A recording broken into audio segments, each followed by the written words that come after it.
Hey guys, welcome back to the Enlightened Logger channel. Today we've got a it's a small project, but it's a big one for us just because of the amount of pruning that we've got to do and the height that we've got to take this stuff down. So I'm going to spin you around and show you the boxwoods we're going to be working on here. And then there's some older boxwoods that are much larger that we're going to take down as well. These guys here, we're going to take from where they are down to the fence line, which is about probably 4 feet worth or so. And then these other guys, as you can see, they're probably 12-15 feet tall. You can look inside of there. They are pretty woody and sticky and stemmy. We're going to take these down quite a bit as well, probably a third or better, to give it a more even height, a little bit more control. And then there's also a forsythia here in the back we're going to be pruning as well. So take you in here. Inside what we were just talking about here.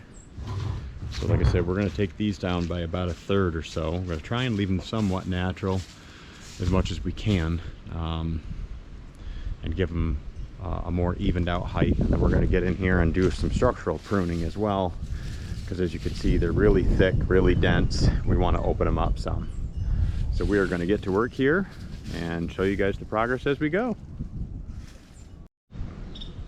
Okay guys, we're back with you.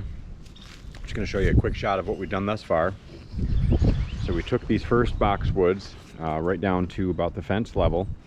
They wanted to leave somewhat of a natural look, so I'm going to take and just prune off a couple more of those ones that are sticking up a little bit higher, but I tried to hide my cuts as much as possible and try and not make it look too woody. And then for these larger ones here, these are going to be a step up to these guys here in the middle. So their height isn't going to change too much, but I was clearing out some of the dead and trying to open them up some a little bit because they're really thick and just overgrown.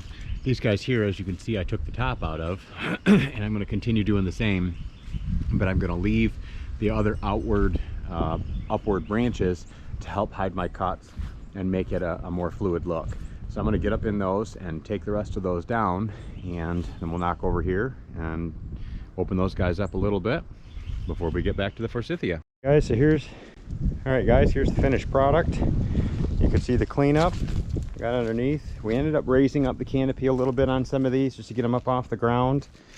We opened them up some, did kind of a pocket prune, a little bit of a thin. I didn't go too hard on them because I took the tops out of them, but we had to open it up because they were really thick. There was a lot of dead in the interior because there was no sunlight.